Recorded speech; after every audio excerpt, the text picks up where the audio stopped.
Hello, gorgeous folks. It's Darice, and welcome back to Moonlight Astro. Today, our final week of January, I'm going to dive back in more to having a winding down routine or sleep hygiene. I want to talk to you a bit more about why that's so important. And frankly, it's just a good reminder for me to have as well. And hopefully, that practice has been going well for you. I'll be completely honest, I am not where I would like to be with my winding down routine before I fall asleep. I feel like I'm watching too much YouTube at night before I go to bed, slowly weaning myself off of that. I am reading a bit more from an actual physical book.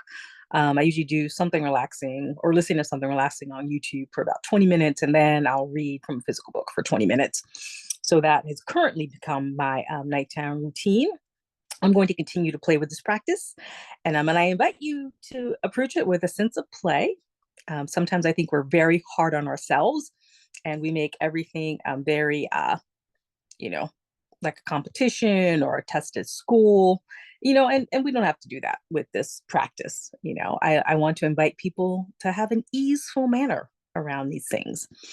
Again, if you're new to my channel, welcome. And if you're returning, welcome back. Thank you for joining me. And like I said, I'm just going to go back into the importance of having a winding down routine to signal to your body that you are preparing for rest to fall asleep. As many of us are aware, sleep can be very complex. Um, there are lots of studies, a lot of resources on the web. So if you do have trouble sleeping at night, maybe you do need to go checked out by a doctor, a medical doctor, a physical doctor, a sleep doctor. And if you're feeling called to do that, then absolutely do that as well. Um, but because sleep, it impacts every aspect of our lives. I used to be a secretary at a psychiatrist's office, and a lot of people would come in because lack of sleep. If you go days, weeks without sleep, it's really hard to function. It's really hard to pay attention. It's really hard, frankly, to stay in your body. So sleep is so profound. And I know many people struggle with falling asleep or staying asleep. And one piece of it may be having a consistent, winding down routine. It does signal to your body if you do have a regular routine or something that you do every night that helps signal your body, that opens up those neural pathways, that tells your brain we are preparing to rest. We are designed to rest. It's part of our circadian rhythm. And that of course can be influenced by a lot of different things: light exposure, your hormone levels, your body temperature, the behavioral patterns that you have. For some of us, it's just about actually setting up the proper place to sleep. Maybe you don't have the right temperature in your room. If you're sharing a bedroom with someone else, that might be difficult to negotiate sometimes. But these are things to factor in, to consider. Maybe you need better pillows. Some people need pillows to sleep with between their knees to like relieve the pressure off of their back. I got a pillow like that for myself. This helped tremendously. I used to have a lot more lower back pain. I've also went back to eating healthier and drinking more water and exercising, at least walking a couple of times a week and doing back strengthening exercises 2 or 3 times a week as well. So all of that helps my back as well. And it probably does also help lend to me better, having a better sleep as well. But it's important to let just to acknowledge what your rhythm is. Some people like to get up really early. Some people like to get up really late. If you do have a schedule where you have that kind of control, maybe you can play around with it and see what is the best sleep cycle for you. Some people need 6 hours of sleep, some need 7, 7.5, some need 8, some need 9. It's up to you to decide what is optimal for your body. But my focus of this video is that winding down, that time that you take to help you relax and to signal to your body that we are going into rest and repair mode. So many of us spend a lot of our days overly stressed out, and I think unconsciously unaware that we are often in fight or flight, which is what prolonged stress really is to the body, being in fight or flight or fawn phase. So a winding down routine helps you come down from that. It signals to the brain you're safe, you can relax. It is time to rest.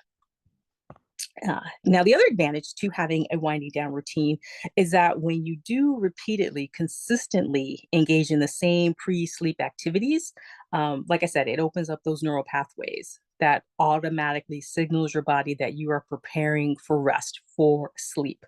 So, developing this neuroplasticity over time is really helpful. So if you still need to keep playing with this even beyond the month of January, like myself, I encourage and invite you to do so. Now, here are some other examples or suggestions that might be helpful for you to play with.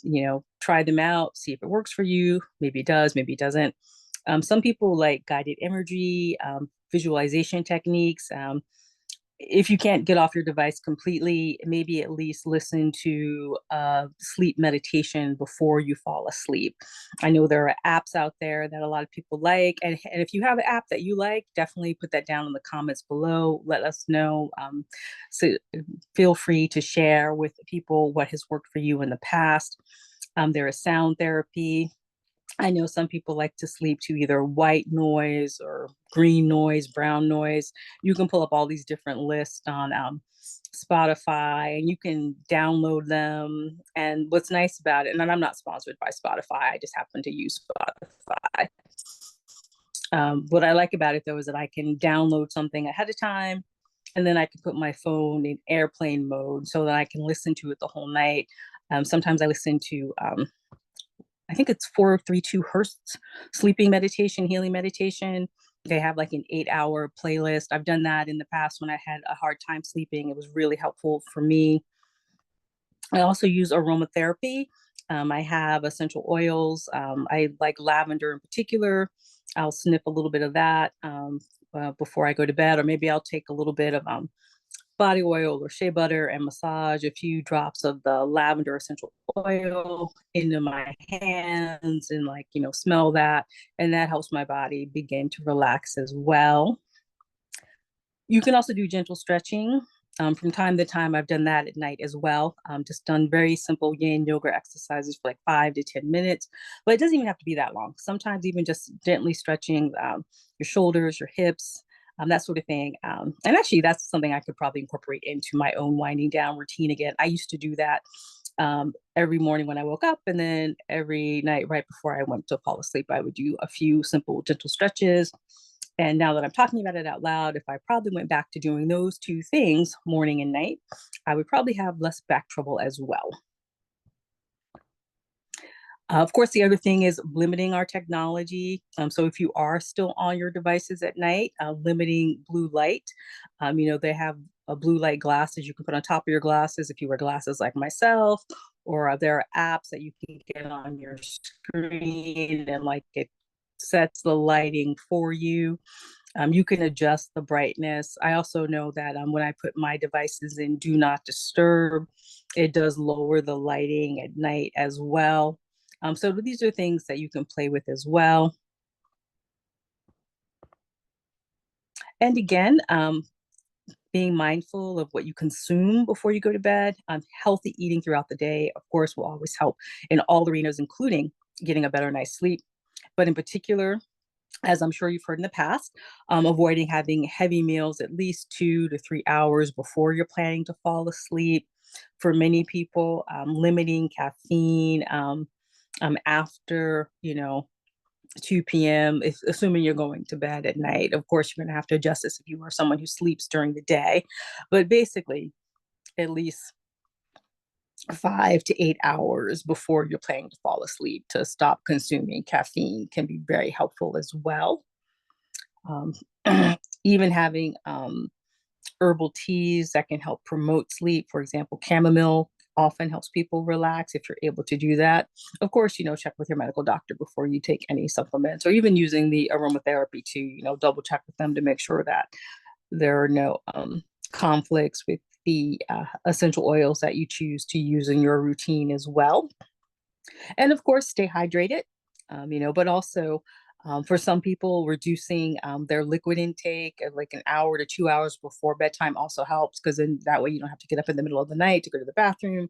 So these are things to play around with, like I said, just experiment, see what works for you.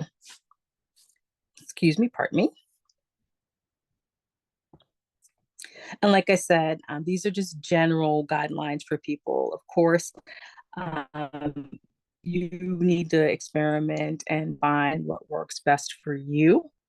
What I have noticed though, and I've been playing around with different winding down routines now for about 2 years actually. Some months are better than others. But I do notice that over time, when I am more consistent, I do sleep better. I sleep more soundly. I do remember more of my dreams. And if you're someone who wants to remember your dreams, you can also keep a dream journal next to you in the morning, write those down. But there are also a lot of great resources out there for that as well. And if you drop me a comment below, if you're interested in doing dream courses or dream meditations, I do know someone who teaches people how to remember their dreams. I'm not sure if they're doing anything right now or coming up soon, but if you're interested in that, drop me a comment, then I can find out from them and then let folks know if they are open to doing those courses anytime soon. And I just want to highlight some of the benefits of having consistent high quality sleep. I'm sure a lot of you are aware of that. It's not only just about having better next day productivity, being more on top of it in terms of their cognitive functions as well, having better memory, being able to stay on top of the details, that sort of thing, or just be able to go into your day refreshed and ready to go. It feels so good. But the other advantage is, of course, to having a consistent winding down routine that then, of course, leads to consistent healthy sleep is you do reduce your risk of chronic disease. It can improve your immune system. It can help promote your mental health and emotional regulation. And it can also, in some cases, also support metabolic health as well. And like I said before, if you are having trouble sleeping, definitely consider a sleep specialist. Definitely get a comprehensive health checkup so that way you can explore if there are any other potential underlying conditions as well. And I'll also remind you too of some of the holistic suggestions I've made earlier. Of course, regular exercise, healthy nutrition, learning to manage your stress, and for some people, a consistent daily schedule can help as well. But that's not true for everyone. There are definitely some people who need to have more flexibility, be more spontaneous with their schedule throughout the day. So if that's you, definitely, feel free to experiment, find out what works with you. You can definitely go through certain phases as well. And many of us can also be responding to cycles of the moon as well. And I might be talking about that sort of thing more in my free membership as well. But in a nutshell, just wanted to encourage you to continue to implement having a winding down routine to promote healthy sleep, which ultimately will help you be more productive and happier during the day as well. Thank you if you made it this far. Do like the video if you did receive some value. Feel free to subscribe to the channel as well. I am available for astrological readings. General birth chart readings is what I currently do at the moment. And also, I have a free membership on the school platform. So if you're looking for more people to connect with and to, just be a part of a community, but that would be really great as well. Thank you again for your time. I thank you again for your support of the channel and all the kind comments. I really do appreciate it. And again, wishing you peace, love, and joy. Peacefully yours, Darice.